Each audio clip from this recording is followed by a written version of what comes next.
तो आप तो जानते ही हैं कि अभी मेरे ऊपर भी एक एफआईआर हुई है, कर्नाटक में कांग्रेस की सरकार द्वारा एफआईआर हुई।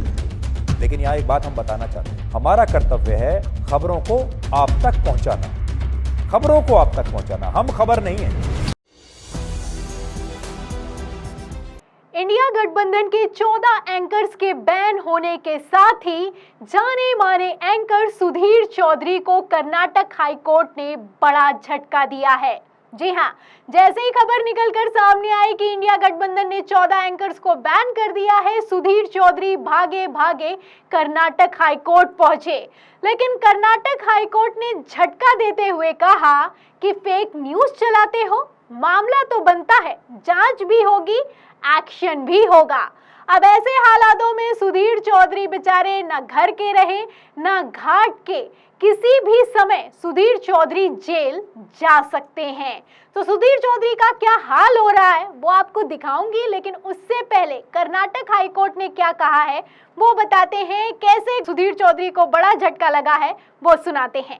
आप खबर देखिएगा लाइव लॉ की। देखिए, इसमें खबर में लिखा हुआ है कि news anchor Sudhir Chaudhary and Aaj Tak channel approach Karnataka high court against FIR over alleged fake news. तो ये खबर है 14 सितंबर की।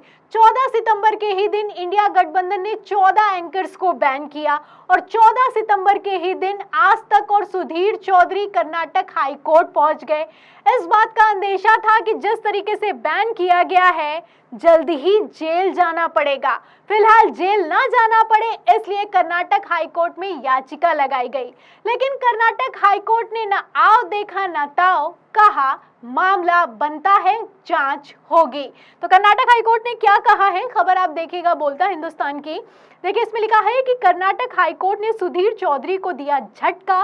जज साहब बोले कि केस वाजिब लगता है, जांच होनी चाहिए। तो अब जांच होगी और जांच में निकलकर सामने आया कि अगर फेक न्यूज चलाई गई है तो सुधीर चौधरी को जेल जाना होगा। वैसे मैं आपको पहले ही खबर दिखा चुकी हूं पूरे विश्लेषण के साथ कि सुधीर चौधरी ने आज तक के ब्लैक एंड व्हाइट चैनल में फेक न्यूज चलाई है। अब ऐसे हालातों में सुधीर चौधरी का क्या होगा वो अपने आप में देखना दिलचस्प होगा। वैसे सुधीर चौधरी की जो हालत है वो काफी ज्यादा टाइट दिखाई दे रही है। खुद ही के चैनल पर खुद ही कह रहे हैं कि चाहे किसी भी अदालत में चले जाओ, अब कुछ नहीं होने वाला है। तो क्यों कह रहे हैं ऐसा सुधीर चौधरी, पहले उनका बयान सुनिए, कथित तौर पर कितनी बौखलाहट है वो देखिए। उसके बाद आपको बताती हूँ कि कैसे पब्लिक ने भी सुधीर चौधरी को जबरदस्त लताड़ा है। और आज आप देखिए, जिन पत्रकारों को इसलिए उनकी जो कर्तव्य है, उनकी नियुक्तियां इसलिए हुई हैं क्योंकि वो आप तक खबर पहुंचाएं, आज इंडिया गठबंधन ने खुद उन्हीं को खबर बना दिया है और प्रेस कॉन्फ्रेंस कर कर उन्हीं पत्रकारों की एक लिस्ट जारी कर दी है। अब ये जो पूरा मामला है, आप इसे देश की अदालतों में ले जाइए, कहीं भी ले जाइए, संवैधानिक है, असंवैधानिक है, उनको पूरी आज़ादी है कि वो जिस पत्रकार से चाहें बात करें या ना करें, ये लोकतंत्र है। लेकिन ये मामला मैं जनता की अदालत में ज़रूर लेकर जाना चाहता हूँ। तो आप वीडियो में देख सकते हैं सुधीर चौधरी कह रहे हैं कि ये तो अपनी स्वेच्छा से निर्णय लिया जाता है कि कौन सा प्रवक्ता, कौन सा नेता किस पत्रकार से बात करना चाहता है। जब प्रधानमंत्री नरेंद्र मोदी इंटरव्यू देते थे तो ये लोग कहते थे आप थकते क्यों नहीं हैं, आम छील कर खाते हैं या काट कर खाते हैं। तब इस तरीके के सवाल नहीं किए कि आखिर पीएम मोदी एनडीटीवी क्यों नहीं चले जाते, आखिर पीएम मोदी रवीश कुमार को इंटरव्यू क्यों नहीं देते।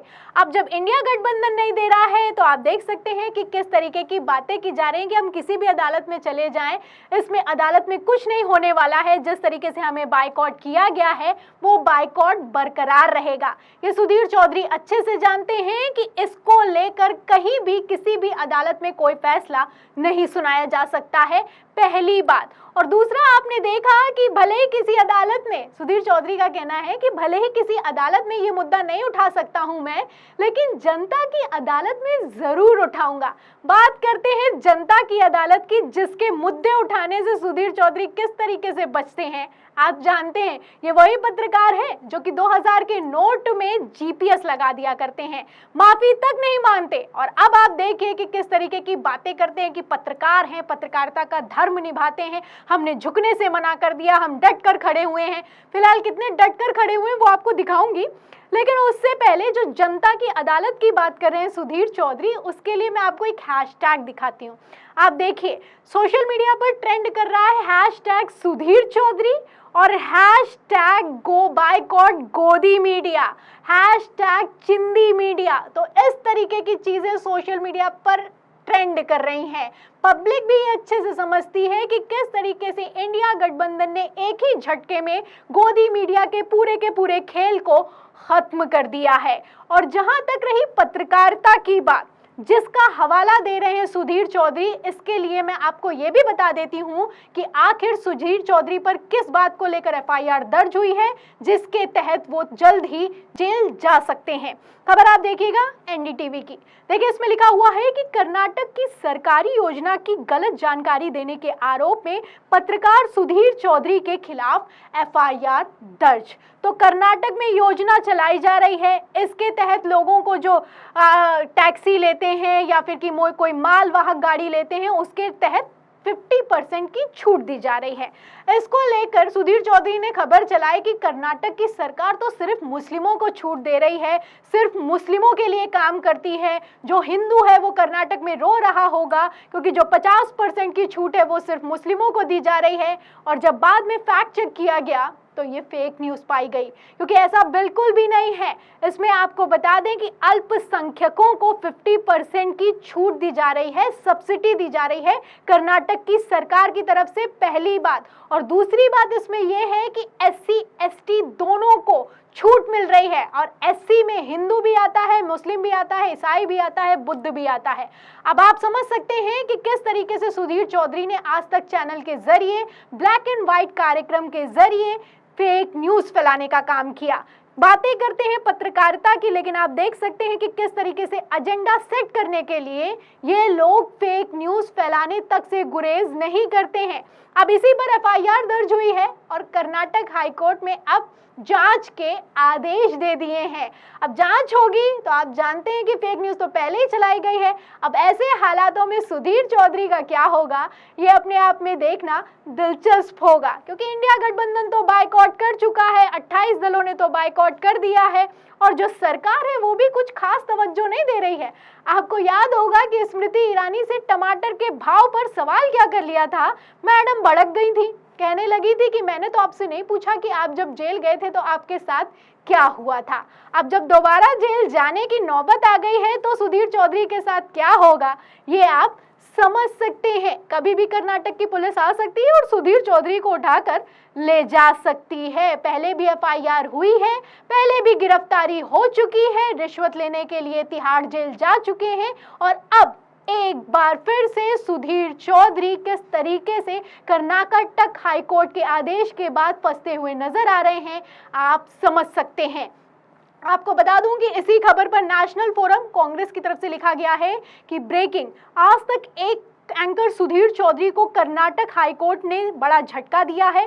फर्जी खबर चलाने के मामले में अपने खिलाफ जांच पर रोक लगाने के लिए सुधीर चौधरी ने उच्च न्यायालय का दरवाजा खटखटाया था। तो उन्हें लग रहा था कि राहत मिल जाएगी, लेकिन हाईकोर्ट ने तो उल्टा ही सुना दिया। आगे खबर में इसमें लिखा हुआ है, जो ट्वीट किया गया है, कि हाईकोर्ट ने पाया है कि प्रथम दृष्टया चौधरी के खिलाफ है, जांच का मामला बनता है। नफरत के खिलाफ कर्नाटक सरकार की बड़ी जीत है। तो पहली नजर में अगर देखा जाए तो सुधीर चौधरी ने गलत किया है और जांच का मामला तो बनता है, केस तो बनता है। तो अब इस केस से सुधीर चौधरी कैसे बच पाएंगे ये देखना होगा। सुधीर चौधरी कब जेल जाएंगे ये भी देखना होगा। फिलहाल इस खबर पर आपको क्या लगता है, जिस तरीके से गोदी मीडिया का अंतकाल नजदीक आ रहा है उस पर आप क्या सोचते हैं और हाईकोर्ट के इस बयान पर आप क्या सोचते हैं, हमें कमेंट बॉक्स में जरूर लिखें। वीडियो को ज्यादा से ज्यादा शेयर करें, सब्सक्राइबर पर दबाएं, बेल आइकन दबाएं ताकि हर खबर की नोटिफिकेशन आप तक पहुंचती रहे। मैं प्रियंका, आप देख रहे थे 4 PM। फिर मिलते हैं अगली खबर के साथ, तब तक के लिए धन्यवाद।